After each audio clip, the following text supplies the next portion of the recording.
Good morning, students. Now today in class 8 we will start parallel lines and transversal.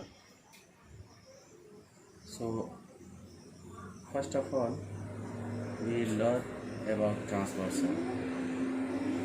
About these things already in class 6 you have learned something. In class 7 also you have learned something. But in this class again, before starting this chapter, I am once more telling you try to understand. Okay, so first of all, what is called transversal? In very simple way we can say a straight line which intersects two or more coplanar lines at distinct points is called a transversal. इस definition में दो चीज़ें आपको नई लग रही होंगी।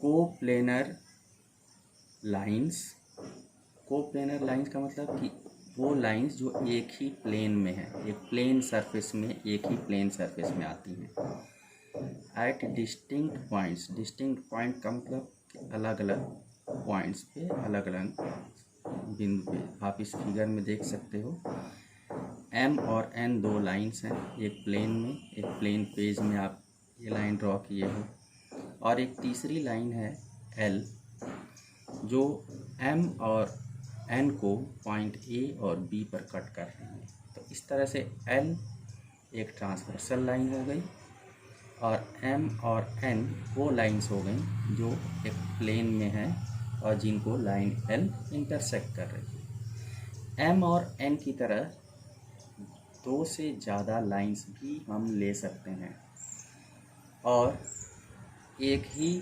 Line से उन सब को हम इंटरसेक्ट भी करा सकते हैं। ठीक है, तो इस तरह से जो लाइंस हमें मिलेंगी उन्हें हम ट्रांसवर्सल लाइंस बोलेंगे। जब भी ट्रांसवर्सल लाइन दो लाइंस या दो से अधिक लाइंस को इंटरसेक्ट करती है तो वो कुछ एंगल्स भी ड्रॉ करती है, यानी ट्रांसवर्सल लाइन और लाइन जो इंटरसेक्ट हो रही है उन दोनों के बीच में कुछ एंगल्स भी बनते हैं। जैसा कि इस दूसरे फिगर में आप देख सकते हो, यहाँ पे बहुत सारे एंगल्स बने हैं। M और N दो लाइंस हैं एक प्लेन में और एक तीसरी लाइन L जो कि ट्रांसवर्सल लाइन है, इनको इंटरसेक्ट कर रही है पॉइंट P और Q पे।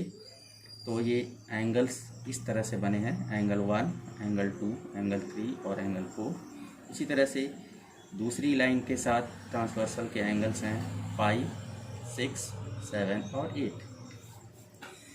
तो इन एंगल्स को भी हम कैसे जानते हैं, ये किस तरह के एंगल्स हैं, इनमें क्या रिलेशन है, ये सब चीज़ें एक बार फिर से हम लोग रिवाइज करते हैं। सबसे पहले यहाँ पे आता है एक्सटीरियर एंगल्स। एक्सटीरियर एंगल्स का मतलब आप फिगर में देख सकते हो, ये बाहर वाले एंगल्स, यानी दो ट्रांसवर्सल लाइंस के आउटर पार्ट में दो लाइंस को जब कोई ट्रांसवर्सल इंटरसेक्ट करेगा उससे आउटर पार्ट में बनने वाले एंगल्स, जैसे आप देख सकते हो एंगल 1, एंगल 2, एंगल 7, एंगल 8। यहाँ पे हमने लिख भी रखा है। तो इस तरह से एंगल 1, 2, 7 और 8 इस तरह के एंगल्स जो होंगे, जब भी दो लाइंस को कोई लाइन कट करेगी तो उनको आप एक्सटीरियर एंगल्स कहोगे। नेक्स्ट है इंटीरियर एंगल्स। इंटीरियर एंगल्स का मतलब क्या कि दोनों लाइंस जिनको ट्रांसवर्सल लाइन इंटरसेक्ट कर रही है उनके बीच में बनने वाला एंगल, जैसे कि एंगल 3, 4, 5 और 6 मैंने पहले से भी यहाँ लिख रखा है, आप देख सकते हो, और फिगर में भी आप देख सकते हो 3, 4, 5, 6। अगला एंगल है करिस्पॉन्डिंग एंगल्स। करिस्पॉन्डिंग एंगल्स एक दूसरे के करिस्पॉन्डिंग जो एंगल्स होते हैं उनको हम कैसे जानते हैं, तो आप यहाँ पे समझने की कोशिश कीजिए। आप इस फिगर को देखिए, फिगर नंबर 2 को। इसमें एंगल 1 का करिस्पॉन्डिंग एंगल है एंगल 5, एंगल 2 का करस्पॉन्डिंग एंगल है एंगल 6, एंगल 4 का करस्पॉन्डिंग एंगल है एंगल 8, एंगल 3 का करस्पॉन्डिंग एंगल है एंगल 7। अब यहाँ समझने की ज़रूरत ये है कि करस्पॉन्डिंग एंगल्स होते क्या हैं। करस्पॉन्डिंग एंगल्स का मतलब ये हो गया कि जब भी दो लाइंस को कोई ट्रांसवर्सल कट करेगा, कोई ट्रांसवर्सल लाइन इंटरसेक्ट करेगी, तो ट्रांसवर्सल लाइन के एक ही साइड में, लेफ्ट या राइट, ठीक है, एक एंगल को आप लीजिए, उसके बाद अगले एंगल को छोड़ दीजिए। जैसे मैंने एंगल 1 को लिया तो एंगल 4 को छोड़ दिया, और उसके बाद उसी साइड में अगला जो एंगल बन रहा है वो है एंगल 5। तो इस तरह से एक अल्टरनेट पोजीशन पे जो एंगल्स आ रहे हैं, एंगल 1 के बाद 4 को छोड़ा 5, एंगल 4 के बाद एंगल 5 को छोड़ा एंगल 8। इस तरह से 1 का 5 के साथ पेयर बन गया, तो 1 और 5 एक दूसरे के करस्पॉन्डिंग एंगल होंगे। और एंगल 4 एक एंगल छोड़ने के बाद एंगल 8 के साथ पेयर बन गया, तो इस तरह से 4 और 8 एक दूसरे के करस्पॉन्डिंग एंगल होंगे। यही प्रोसेस हम राइट साइड में इस फिगर के देखें, यानी ट्रांसवर्सल लाइन के राइट साइड में, तो यहाँ एंगल 2 के बाद एंगल 3 को छोड़िए, एंगल 6 एंगल 2 का ट्रांसवर्सल करस्पॉन्डिंग होगा। इसी तरह से एंगल 3 के लिए एंगल 3 के बाद एंगल 6 को छोड़िए, एंगल 7, तो एंगल 3 का करस्पॉन्डिंग एंगल 7 होगा। और ये मेथड हुआ करस्पॉन्डिंग एंगल्स को जानने का। और इस तरह से हम किसी भी फिगर में दो लाइंस जिनको इंटरसेक्ट किया जा रहा है किसी ट्रांसवर्सल के थ्रू, उनके करस्पॉन्डिंग और अल्टरनेट एंगल्स को हम निकालना सीखेंगे। उनके एक्सटीरियर और इंटीरियर एंगल्स को इस तरह से हम, जैसे मैंने बताया, इस तरह से जान सकते हैं। अगली चीज़ होती है अल्टरनेट इंटीरियर एंगल्स और अल्टरनेट एक्सटीरियर एंगल्स। तो अल्टरनेट, जैसे कि वर्ड ही है, अल्टरनेट का मतलब होता है एक को छोड़कर दूसरा से। तो इस तरह से अगर जो एंगल 4 को हम लेते हैं, तो एंगल 4 के जस्ट अपोजिट साइड में इन दोनों लाइंस M और N के बीच में ठीक क्रॉस में एंगल 6 मिल रहा है, तो एंगल 4 का अल्टरनेट क्या हो गया, एंगल 6। एंगल 3 का इसी तरह से अल्टरनेट एंगल क्या हो गया, एंगल 5। तो ये दोनों लाइन M और N के बीच में है, इसीलिए इन पेयर्स ऑफ अल्टरनेट एंगल्स को हम interior angles, alternate interior angles बोलते हैं। यही प्रोसेस अगर जो हम M और N के बाहर वाले एंगल्स को क्रॉस में देखें, तो एंगल 1 के ठीक क्रॉस पोजीशन में अल्टरनेट साइड में मीन्स लेफ्ट में है एंगल 1, तो राइट में उसके क्रॉस में है एंगल 7। तो एंगल 1 का अल्टरनेट एक्सटीरियर एंगल हो गया एंगल 7। फिर यही तरीका हम अगला एंगल 2 के लिए यूज करें, तो एंगल 2 के क्रॉस में एक्सटीरियर पार्ट में एंगल 8 है, तो एंगल 2 का अल्टरनेट एंगल हो गया 8। तो ये दोनों एंगल्स अल्टरनेट, दोनों पेयर ऑफ अल्टरनेट एंगल्स हमें बाहर में मिले हैं लाइन M और N के, जब इनको ट्रांसवर्सल L से इंटरसेक्ट कर रहे हैं, तो इसीलिए इनको हम अल्टरनेट एक्सटीरियर एंगल्स कहते हैं। ये तो हो गई बात दो लाइंस जब एक प्लेन में हैं, या तीन लाइंस एक प्लेन में हैं और उनको कोई ट्रांसवर्सल लाइन इंटरसेक्ट कर रहा है, तो उसके लिए। यही सिचुएशन अगर जो हम दो लाइंस जैसे M और N को हमने लिया है, इन दोनों लाइंस को पैरेलल कर दें, यानी लाइन M और लाइन N पैरेलल लाइंस हों, एक दूसरे के साथ पैरेलल पोजीशन में हों, और तब कोई लाइन L ट्रांसवर्सल लाइन इसको इंटरसेक्ट करेगा, तो जैसा कि मैंने बताया कि exterior angles, interior angles, corresponding angles, alternate interior angles और अल्टरनेट एक्सटीरियर एंगल्स, ये सब कुछ इसी तरह से होंगे। बस इसमें डिफरेंस क्या होगा कि ये सारे एंगल्स इक्वल हो जाएंगे। ठीक है। तो एंगल,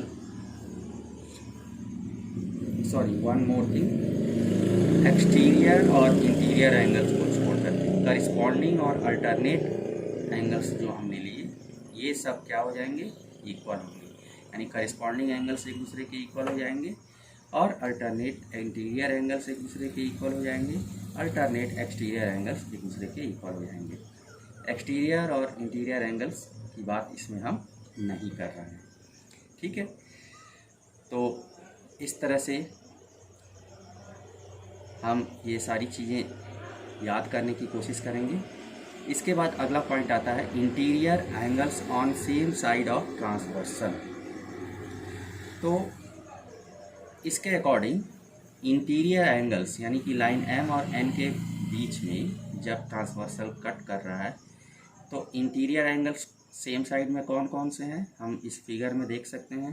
एंगल 4 जिस साइड में है उधर ही एंगल 5 है, इसी तरह से एंगल 3 जिस साइड में है उधर ही एंगल 6 है। तो एंगल 4 और एंगल 5 क्या हो गए, interior angles on same side. दूसरी चीज़ एंगल 3 और एंगल 6 क्या हो गए, interior angles on same side of transversal. अब इसमें क्या खास बात है कि इन दोनों एंगल्स को यानी एंगल 4 और 5 को हम कॉन्जिक्यूटिव इंटीरियर एंगल्स या एलाइड एंगल्स या को इंटीरियर एंगल्स कहते हैं। और सबसे बड़ी बात यह है कि इन दोनों एंगल्स का सम 180 डिग्री के बराबर होता है। मीन्स अगर जो इन दोनों एंगल्स में से हमें कोई एक एंगल पता चल गया यानी एंगल 4 पता चल गया तो हम एंगल 5 कैसे निकालेंगे, 180 डिग्री से एंगल 4 की वैल्यू को माइनस करेंगे और हमें एंगल 5 मिल जाएगा। यही प्रोसेस अगर जो हमें एंगल 3 पता चल गया तो 180 डिग्री से एंगल 3 की वैल्यू को हम माइनस करेंगे तो एंगल 6 पता चल जाएगा। और इसका रिवर्स प्रोसेस भी, अगर जो हमें 5 है तो 180 से माइनस कर एंगल 5 पता है तो 180 डिग्री से माइनस करके हम एंगल 4 को जान सकते हैं। और एंगल 6 पता है तो 180 डिग्री से माइनस करके हम एंगल 3 को जान सकते हैं। तो ये प्रोसेस हुआ जिसकी हेल्प से हम इस चीज़ को कर सकते हैं। यानी कहने का मतलब ये है कि ये को इंटीरियर एंगल्स या एलाइड एंगल्स या कॉन्जिक्यूटिव इंटीरियर एंगल्स इसको आप बोलेंगे और इसका सम 180 डिग्री होता है, इस बात को याद रखें। Alternate interior angles are usually referred to as alternate angles. Okay, अब बारी आती है कि ये प्रोसेस हम अगर जो पैरेलल लाइंस एम और एन के लिए करें तो जैसा कि मैंने पहले ही बताया है कि अल्टरनेट और करिस्पॉन्डिंग इंटीरियर और एक्सटीरियर एंगल्स क्या होते हैं, बराबर होते हैं। जैसा कि मैंने यहाँ पे लिख भी रखा है, when a transversal intersects two parallel lines then first number each pair of corresponding angles is equal। जैसा कि मैंने पहले बताया था करिस्पॉन्डिंग एंगल्स उसी तरह से होंगे, बस जो भी करिस्पॉन्डिंग एंगल हमें मिलेगा पेयर में वो दोनों को हम इक्वल जानेंगे। Each pair of alternate interior angles is equal, alternate interior angles भी एक दूसरे के इक्वल होंगे। Each pair of interior angles on same side of the transversal is supplementary.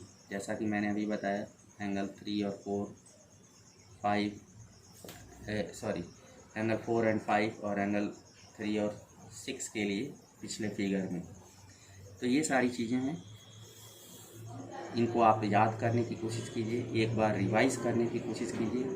Next day in properties पे बेस्ड और कुछ extra properties के साथ हम लोग क्वेश्चंस को सॉल्व करने की कोशिश करेंगे। एक और रिक्वेस्ट है कि आप जो भी ये चीज़ें आपको पढ़ाई गई इनको आप कॉपी में नोट करके हमें उसका फ़ोटो ज़रूर भेजेंगे, ठीक है।